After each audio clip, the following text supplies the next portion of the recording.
say is, they start to use these AI tools, whether it's, auto completion tool or, chat tools, and they say, oh, it's really useful for creating new projects, learning about new tech. But when it comes to like legacy code, when it comes to, large code base, it doesn't know anything about it, it doesn't generate the code in a way that makes sense for our code base. And I think that's a good objection. Like I have an answer to it, but I'm also curious, what everyone kind of has to say about that. Hey, welcome back. In this episode, YK Shuji, senior AI developer advocate at Sourcegraph, discusses how tools like Sourcegraph's Cody and GitHub's Copilot are transforming developer workflows and how developers work with large code bases. Hello, everyone, and welcome to the Modern Web Podcast. I'm your host, Rob Osell. I'm the VP of Innovation at This.Labs. Today, we have another full house of co-hosts, starting with Adam. Adam Rakis, how are you doing today? Wonderful. How are you guys doing? Very good, very good. Also have Tracy Lee in the house. Tracy, how are you today? I'm doing good. So excited about this topic today. Yeah, absolutely. And of course, Danny Thompson. Danny, how are you doing today? I'm great. Happy to be here. Happy to hang out with all y'all. Happy to be with our guest today. Yeah, and speaking of our guest, today we're talking with YK. YK is the senior AI developer advocate at Sourcegraph and founder of CS Dojo. YK, how you doing? I'm doing great. Thanks for having me here. Thanks for being here. I mean, to get us started, why don't you just give us a little bit of background for people that don't know you about kind of like your coding journey and kind of how you got to this point? Sure, I'll try to keep it short so we can keep the audience retained here. So I started to code, in college, I think, with MATLAB of all things. And then I decided to eventually, focus on statistics because I was interested in machine learning and, data in general.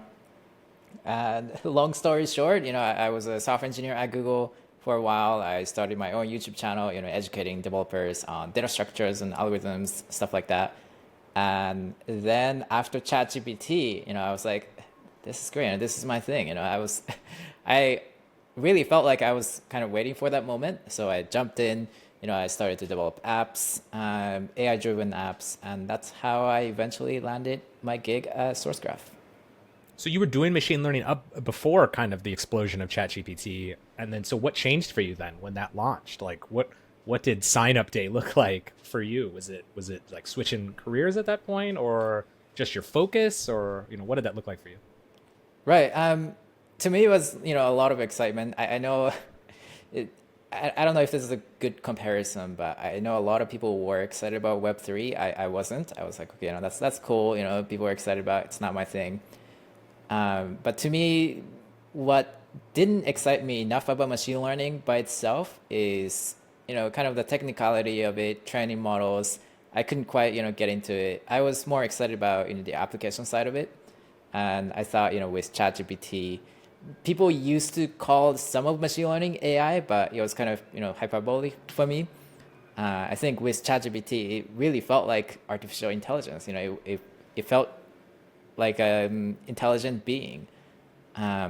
So it was kind of a moment for me to kind of shift my focus.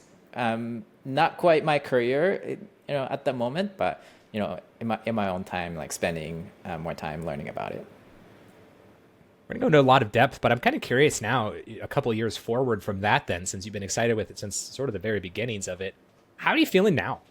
Because I just feel like, people just can't be happy with anything for a long time. So you're starting to see like the trendy thing is to talk about how there's like AI model collapse and, we're running it against a brick wall and, it's not going to be worth the investment, things like that. Like, are you still just as excited? Are you more excited? Are you less excited? Like, where are you now on AI? So personally, I have been like consistently more and more excited. I wouldn't say I'm like 200% more excited, maybe like 10% more than when ChatGPT came out. I think GPT-4 was a huge leap for us. Models kind of came after it, GPT-4 Turbo, GPT-4o, Gemini 1.5 Pro, and the equivalent Claude models. So like getting to that point where it is able to kind of reason about long context, multiple files in your code base, which we might kind of talk about. That's huge, and it has been huge since again GPT-4 came out. I think GPT 3.5, the original ChatGPT, that was kind of cute. It's like, oh yeah, it's like a nice Stack Overflow replacement. But since GPT-4 and equivalent models, it's a lot more than that in my opinion. Well, go Yeah, into I'll that agree with you context on a that. little more. Oh, go ahead. Yeah, I was gonna say I agree with you that, and so one thing that I've kind of been wondering, and obviously we're gonna see an evolution of this over the next maybe months, even years. AI in regards to code, like actual code bases and larger code bases, we're seeing some code completion tools out there now, but like, is it quote unquote useless for larger code bases, or is it more just a snippet tool for some auto completion where it doesn't go in depth? So first of all, I want to kind of shed a little more kind of context and light on this question. I think it is a valid question because what people sometimes say is they start to use these AI tools, whether it's auto completion tool or chat tools, and they say, oh, it's really useful for creating new projects, learning about new tech. But when it comes to like legacy code, when it comes to large code base, it doesn't know anything about it. Like it doesn't generate the code in a way that makes sense for our code base. And I think that's a good objection. Like I have an answer to it, but I'm also curious, what everyone kind of has to say about that. I guess I've never thought about it in the fact that like whether AI is I would have thought AI is more effective in large code bases. That would have been my intuition, right? Is that the more context I can give it as to what I'm doing and how I do it and the types of tools I use, the more informed it's going to be when it helps me out. But I have to admit I have a similar sort of prejudice that I tend not to use AI for large blocks of code. So if I've ever said like, give me a statement, I almost have complete confidence in it. If I say give it a routine, I have some confidence in it. If I say give me an entire class or an entire module, then I have very little confidence in it. I don't know if that's the same idea that's being played with here, and I don't know if maybe that's where some people are coming at it with, because it's kind of conflicting advice I think maybe people get. I'll tell you, I was on the fence for a little while where I didn't necessarily know if it would do well when it comes to like deeper code bases besides just snippets like, Copilot and tools like that I think we've all used. And my last several months at AutoZone, you started using a tool called Cody AI. And in the beginning, it was kind of all right-ish. It wasn't that great, but this was the first AI tool that I came across where it learns your code base instead of just learns actual generic expressions of like, here's what you could do in a similar scenario.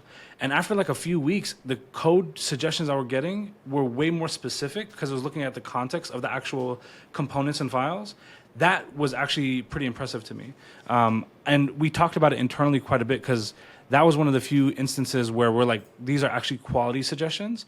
And it was pretty accurate and dead on in a lot of instances. So I became a fan of that for a little bit, and I started seeing a lot more use cases, or at least a lot more of the bigger picture when it comes to larger code bases. But I'm still curious how this evolves. Like how where does this eventually lead to and go?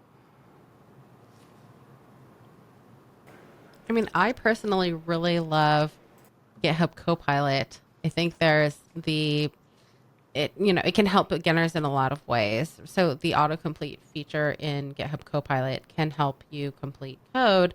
A lot of times it's wrong. A lot of times it writes exactly what you want it to write. So it's really cool if you pair with somebody who is a very senior developer, because, sometimes it does just spit out exactly what you want. And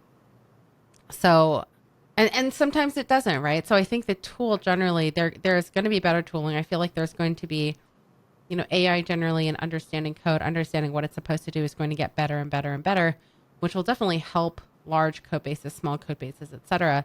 But you still need to know what you're doing. If you don't know what you're doing, then you're not going to be writing the right thing, right? Because AI is just going to guess what you want, but you're still going to need to drive it to what you actually want. Better prompting. Mm-hmm. Yeah, but well, I think a lot of people are probably wondering or have seen different tools that you can kind of like integrate into development workflows. But are there any new or exciting ones that we should be aware of? I mean, everybody knows GitHub Copilot for sure, right? Wait, what? I don't know. What's this? Yeah. So Copilot is a big one, and I have to say full disclosure that they are our biggest competitor at the moment. I think AutoZone, that's a good example of a customer of us that kind of appreciates what our product offers. I don't want I don't want it to be like a full sales pitch, but just the fact that we have this full history as a company, that started as a code search engine company, like code intelligence company, and I think that that's kind of the advantage that we bring to the table. But I know there are a lot of tools out there, a lot of tools for autocomplete, chat, PR reviews, and that we might talk about later. Even autonomous coding agents, more recent ones. So it's cool to see like the development of the whole industry. What is something like those Sourcegraph or the Cody solution offering as opposed to Copilot? Again, not necessarily get into a sales pitch, but just help us understand, because I had a friend recently who tried out Cursor, which is another one of these tools, and he said his experience using Cursor versus Copilot was night and day. Like, to him, that particular tool just completely fit what he was trying to do. It absolutely blew him away. And like, it wasn't easy for me to really understand or intuit like why that was the case. So, what are these solutions like what Sourcegraph is offering? What are they giving us? What is the sort of the benefit? Right. So there are a couple of things. First, I have to say, we've improved a lot over the past year or so. If you tried it, like, let's say 6 months ago, a year ago, try again, see how it feels now. But one major difference is, the model choice. My understanding with GitHub Copilot is they only allow to use, GPT models, OpenAI models, but we frankly don't care, if you use OpenAI models or, Anthropic models or Google models. We just want you to use the best model. The way I like to see is it's almost as if if your browser was stuck with one search engine. You probably wouldn't like that. You would probably like to have that flexibility of being able to use any search engine you want to use. So I dream of that world. feel free to do more of a sales pitch. Like, what's the use case? Like, what's the user experience? So is it baked into your IDE, like Copilot, I believe? Is it like just a chatbot, like ChatGPT? I just, honestly, this morning or last night, I saw a demo of an AI tool creating a pull request for you and creating diffs based on what you ask it to do. How does this integrate with a developer's day-to-day life? So I want to say, our ambition, over some time is to cover all of those areas. What we do offer now is, basically autocomplete and chat. Those are the main things. Also like the edit command, like select code and kind of ask AI to edit it. And it comes in the form of, a couple different forms, VS Code extension and PyCharm, IntelliJ extensions for those editors and the web as well. So, it's interesting what you're saying about choosing your own LLM. That makes me think, like, are we meant to, as developers, have like our pet LLM that we like now? Have we been supposed to be doing tryouts this whole time? Oh my gosh, it's a Tamagotchi. Is this going to be the next version of Angular versus React? It's like, oh, I'm this model, right? Oh, your model's terrible. Is that what the future holds for us? I think a better analogy is more like, do you have a favorite search engine? Maybe Gotcha. there's a dominant one, but maybe there are a couple of ones that kind of popular with certain people, And again, I think the analogy there is the search engine is the model that powers these extensions, AI assistants, and these code AI assistants are more like browsers. So you might have your favorite browsers too. Okay, so now you have to tell us who's the DuckDuckGo of LLMs then. No, we don't have to go through the whole No, list. actually, I do know what it is. Oh, awesome. Oh, Yeah, it is a competitor of ours, but it's Tab9, I believe it's called. They really sell themselves on privacy. So I've got a question here that I'm curious about. Like, so my experience with Cody AI in general, it was a pretty pleasant experience, but it was on a code base that was more modern, using modern practices and things like that.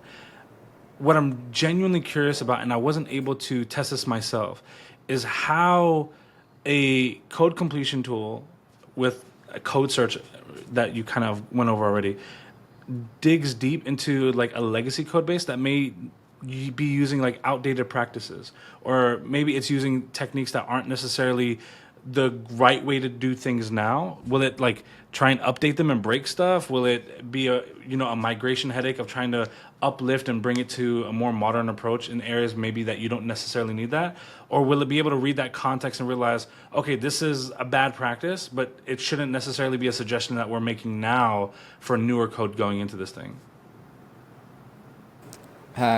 So there are a couple of options there, and I want to try to kind of clarify the point a little bit.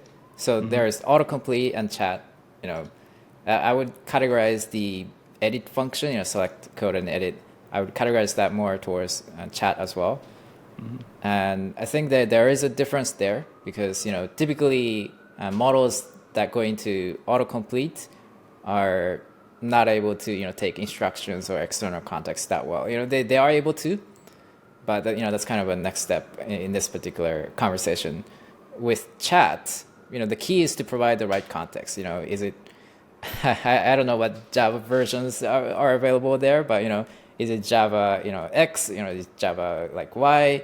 You need to kind of provide that context. The coding AI assistant, whatever you use, should be able to set that default context. In an ideal world, and that should improve things a lot. Whether it's again, just your examples of your code base, or particular versions of frameworks and languages, or maybe your internal style guide if you have something like that. Okay, so here's a good question. If AI is trying to determine what to write, and you're asking it to write, let's say, a function or something like that, and it's looking at your code and it's an older code base, will it try to match the patterns that currently exist in that code base, or will it try to improve on better patterns, and will it catch all the brittle code that might be breaking things and make suggestions based on that? And can you tell it what to do? Like, how do you decide? How do you decide what to do? Right.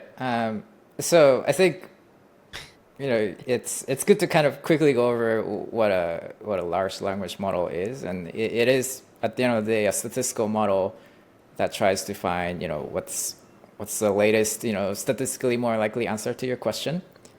So if you simply asked a question, let's say I want this particular component in Angular or whatever, then it would probably try to find the most statistically correct answer, which is the latest, probably latest and greatest, at least the most popular way to do it.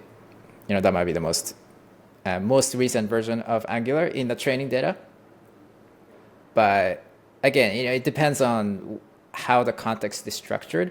If the context is if you use Cody AI, as, or just Cody as it's intended, then you would probably automatically pull context from the code base, and then it would probably try to kind of imitate some of that style, because it would say here are some files, relevant files from the code base. Based on this, answer the user's question. If you don't want that, like if you don't want the model to imitate the existing style, then you have to probably explicitly say that. Somewhere in the prompt, you could say, okay, this is what we have. The version we are using, let's say for Angular, is fine, but the structure, the style should be improved. So if there's any improved there, suggest these things. So it it is a matter of like, how specific do you want it to be and how much, context do you want to provide it. So follow up on that. Like if your code base is in, let's say, Java 11, will, I guess through the time it's training itself on the context of your code base, will it adjust suggestions based on that? Or will you have to prompt it every single time where it's like, hey, I need a code suggestion based on Java 11's critiques? So I think the way I would, use it personally, like if I was in the situation, is I would have a file that's like a style guide, .md or something, and then I would make sure to include that file every time, because that way, you can be sure. Like if it didn't have that, again, it would probably imitate, whatever you have in the code base, but then, that's kind of less Oh, clear. that's so smart. I never thought to do that, to like basically have, you basically have to create a style guide for AI, which this is the first time I've ever heard of needing to do that or the option to do that, but it's kind of like, oh yeah, duh, we have to tell it what to do. That's smart. Yeah. I mean, I think having it will be useful for humans too, but you can give it to AI too.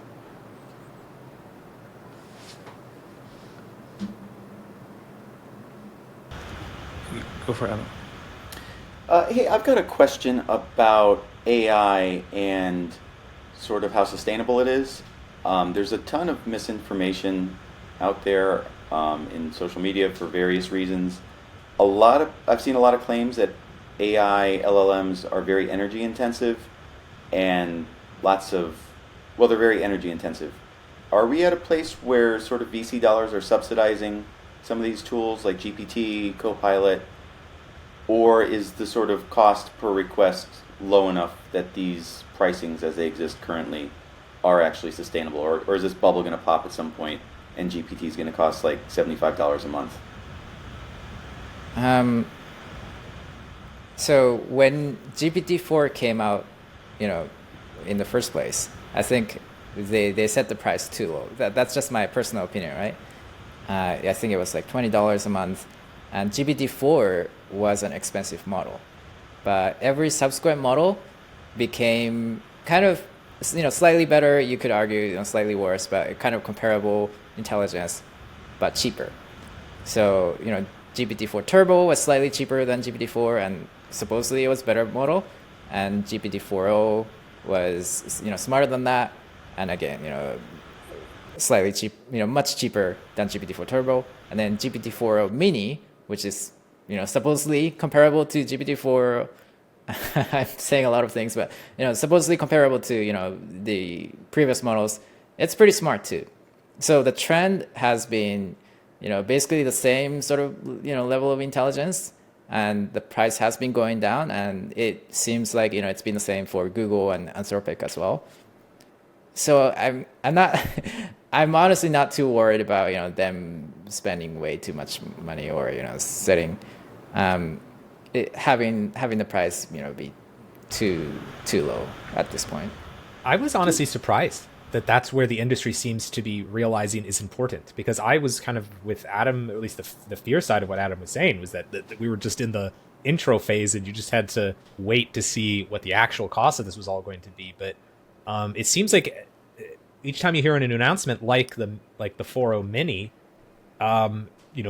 these different developers are trying to get you excited for having roughly the same amount of capability, but at dramatically lower price points. And that seems like a good development for AI in general and for the longevity of it. Can you give a quick overview for maybe non-AI experts on how they're sort of driving those costs down? Is it just more efficient processing, or more powerful, cheaper GPUs, something else? So first of all, I quick disclaimer, I'm not quite an expert on the training side of it, this model level, but I do know, to some extent.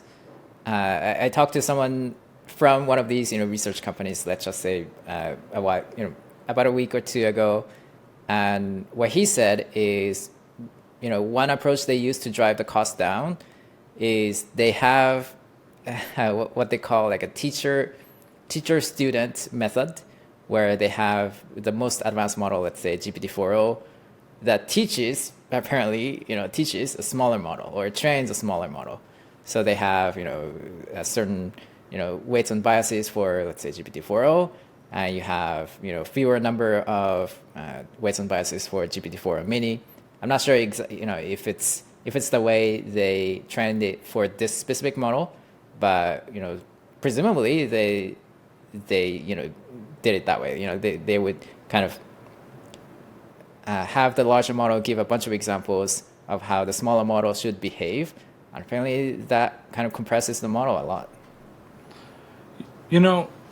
We've talked about a couple things, and especially like when ChatGPT first came out, it was like $20, right? Which I initially thought was an amazing deal for the product. There was no real competition for it and things like that. And of course, I saw it also as a side of like, it's expensive to do these computations. And I know it's getting cheaper. But now I'm at this point where the $20 almost seems like it's too high. Like, for the quality of other tools out there, I think it's a very expensive product to have as a person. Now, I use other tools. I still have ChatGPT in my circulation of tools that I use, but I'm curious, like, do others feel this way? Do they still think $20 for ChatGPT is like the deal of deals, or are there other tooling out there that seems like a better deal at this point? I mean, for myself, I'll just say, like, the great unbundling, right, as it happened in the streaming services, and it was all fun and games for a little while until you stare down, I got rid of my $100 and something cable package for my $20 Netflix subscription, but now you have $200 worth of streaming services, right?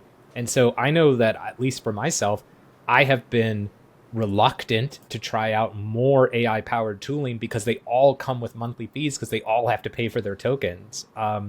I hope we get to a world where I can pay for my model, like we were talking about earlier, and I can maybe take it with me from place to place. So then I just pay a little bit extra for the service, as opposed to having to pay for these models every single place I go. Because that will eventually just make it harder for new businesses to push through, I think, because you'll already be paying for, your set of services. That'll never happen, Rob. Feel. Vendor lock-in is a thing.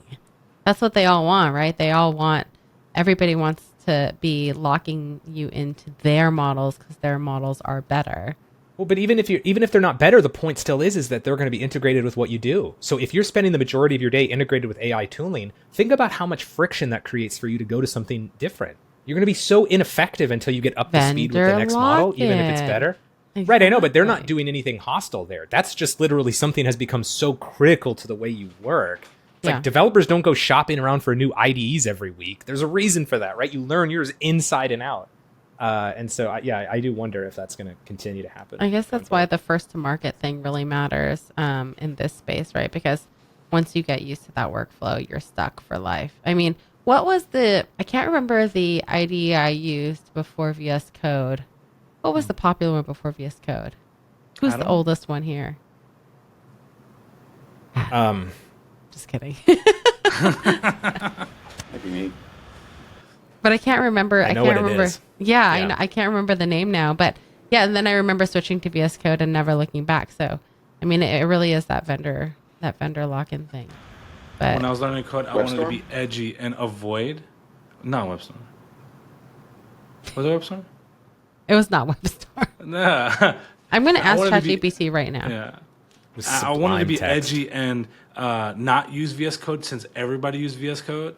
And so I was using all these editors like brackets. I used brackets for a bit. Yeah. Oh, I thought nobody did. I was like, that was gonna be my little hipster I used one. Brackets. I used everything, and then no matter how much you avoid it, VS Code just becomes that thing that you go to, and it does a lot. Now I will say, like, outside of front end development, I end up doing majority of anything back end related on a JetBrains related product, but it works really well. It integrates with a lot of tooling in a really great way. I like the experience on it. Yeah, Microsoft is just... We tried to get away from Microsoft, and then Microsoft bought all the things that we loved, and now we're in Microsoft. Not that I was trying to get away from Microsoft, because I am a Microsoft MVP. But, as a gamer, just embrace it. But how'd the rest of you feel about this, right? The topic was this idea of, is ChatGPT too much for what it's offering? When there's other tools, like, how are you all managing what you're subscribing to, I suppose, with AI? I mean, how about you, YK? Like, How many subscriptions are you carrying? Are you willing to admit that on the podcast? I mean, not a lot. So it used to be, just ChatGPT. I kind of go back and forth with it. Now I use Cody, obviously. So first of all, again, not a sales pitch, but Cody, $9 a month. It gives you unlimited usage of all of these, latest models. So I think that's a good deal right there. But I also know that ChatGPT offers things that other like no other thing offers, like custom GPTs, voice input, stuff like that. So I think there's an argument to be made for $20, but it does feel kind of too expensive at this point. Well, I have I guess since we're on the subject of AI and just, I guess, developer workflows and development in general, one subject that I've been very curious about, and I'm curious on the opinions. How do we feel with like AI, maybe even Sourcegraph or whatever, with CI/CD in their processes? Like, any experience with that? I mean, if I'll be AI honest, I can don't go understand and, how like, it works. And if AI Where can does it go hook and in? like add a bunch of tests to everything, would we trust AI to do that though? Like, there's 0 tests, so right. Trust but verify, sure. So this whole because I know a lot of companies are like, you need 90% test coverage, and so what if AI will just go in there and write all the tests for you, so you can get that 90% test coverage? I mean, there are tools out there that do the whole writing of tests. I think one of them is Codium. It literally just exists as an AI tool to write tests. And I've used it quite a bit, and it's pretty decent-ish. I'm a fan of it. I liked it.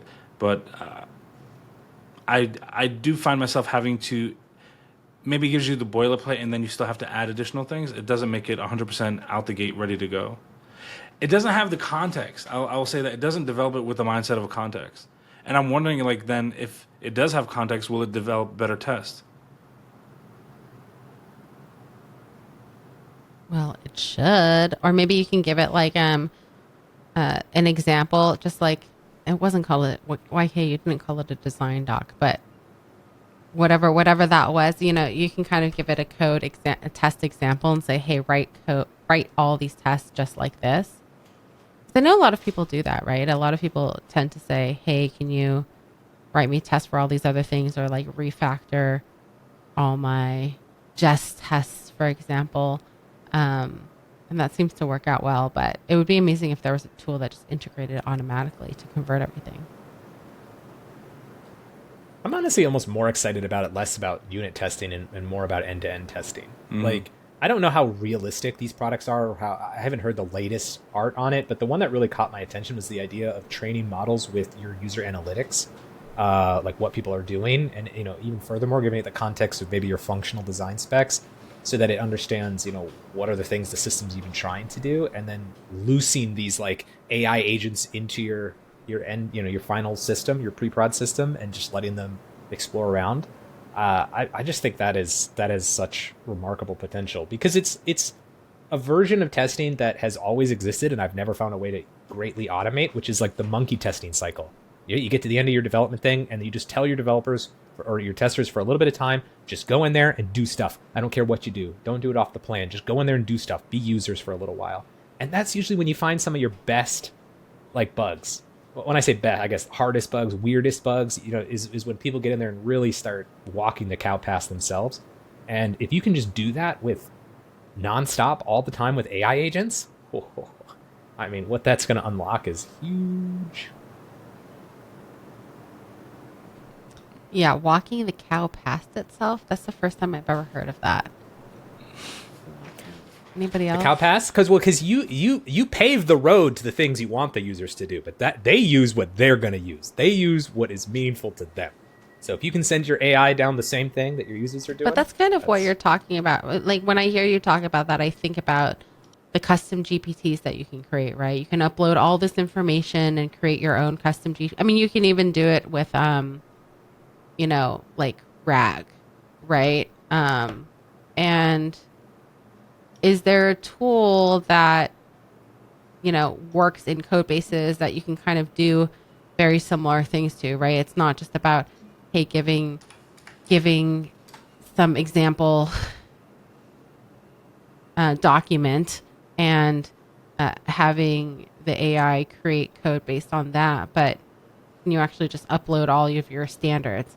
So basically you're still playing architect and you're telling, GPT, for example, all the things that it should do, and then all of a sudden it's able to write your code. So you're kind of training your own developers, if you will. You're training your own AI developers. YK, is that on the feature roadmap? I'm trying to understand what you mean by that. Training your own developer?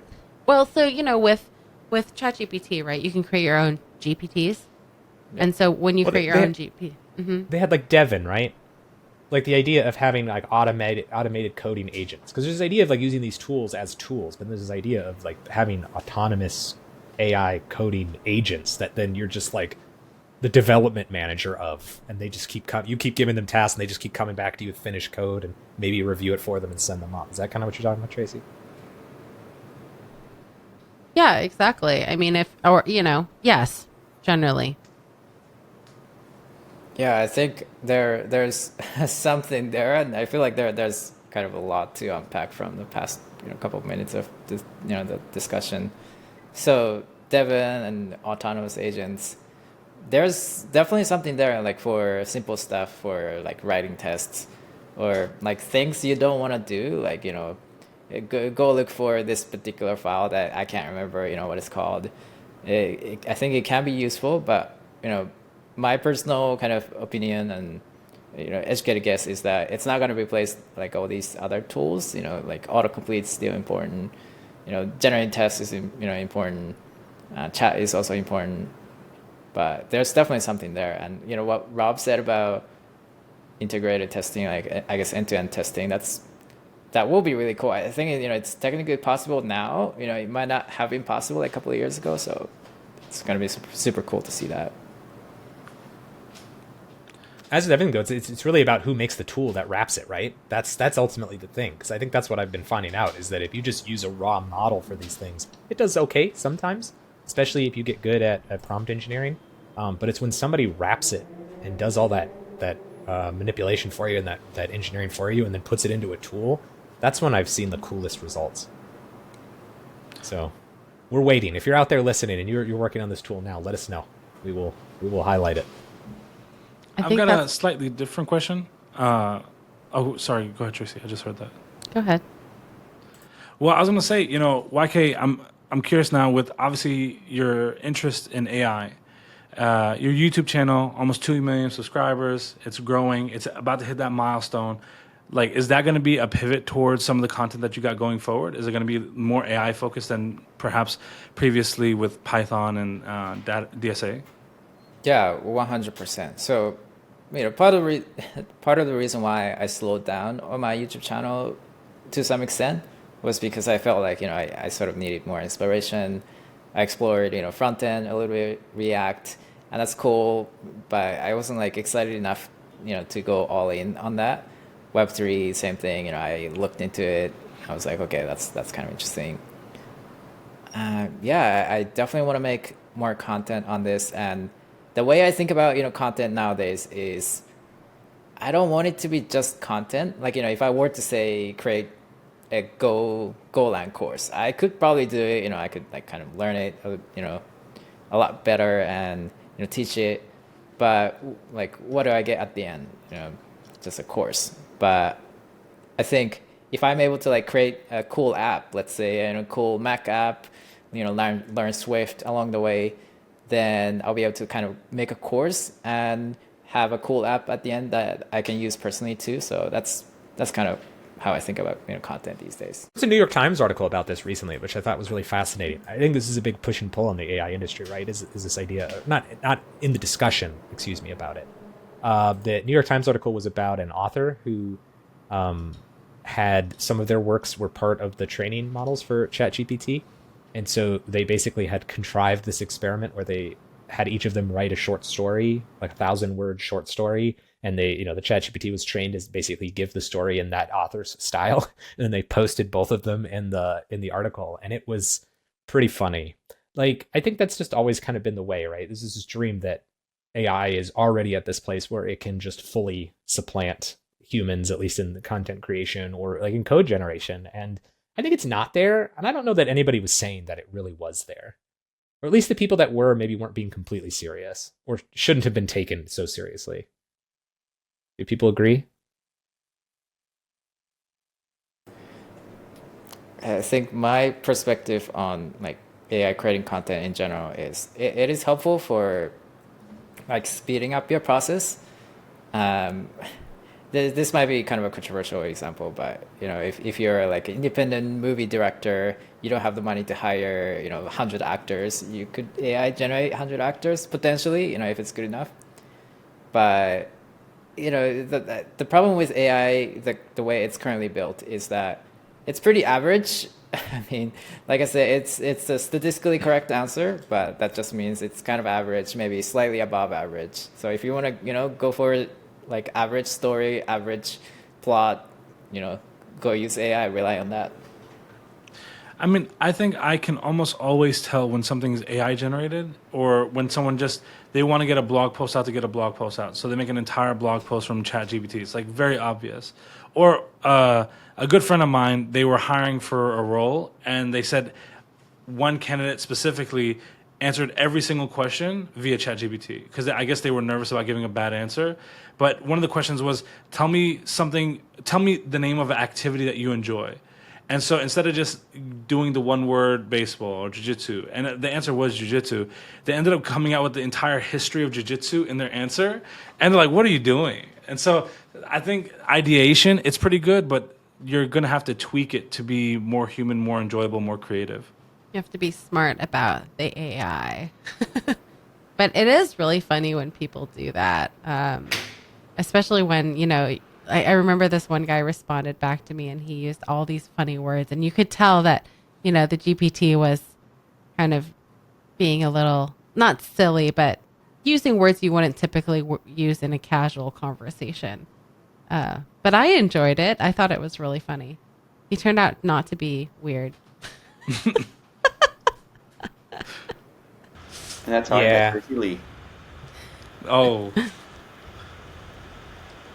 It's it's definitely interesting, right? The quality stuff, but it does do amazing stuff sometimes. Like I don't know how to match it up. Like sometimes what it does is phenomenal. Like you said, YK, right? Filling in when there isn't somebody that can, like if you can't do the acting. Again, I played a game once that had all text content, and somebody used AI to create voice actors where there hadn't been voice acting before, and that has moral and ethical implications that need to be discussed, but at the same time, though, it was remarkable, the impact it made. And you're right, it was a bit average, but you know what? As somebody who just microwaved their lunch today, sometimes average is good enough to get by, right? Yep. All right. Well, unfortunately, that is going to be it for us today. Thank you, everybody, for listening to this Modern Web Podcast. Thank you to our guest, YK. As always, we say the conversation does not stop here. You can find YK on Twitter at YK Dojo. That's YKDOJO. As for me, you can find me online at RoboCell. Tracy, you can find online at Lady Leet, Adam at Adam Rackus, and Danny at D Thompson Dev. As for the podcast, you can find us online at moderndotweb.com or on Twitter at modern.web. And as we close out, we'd like to thank today's sponsor, This.Labs, one last time, who would like me to remind you that sometimes it's hard to bridge the gap between business objectives and tech implementation, and it can get messy. This dot is trusted by top names like Meta, Google, and T-Mobile, and they love helping business leaders fulfill their digital strategic initiatives. Check them out at thisdot.co. One more time, that's THISDOT.co. Thanks, everybody. Hope to see you next time.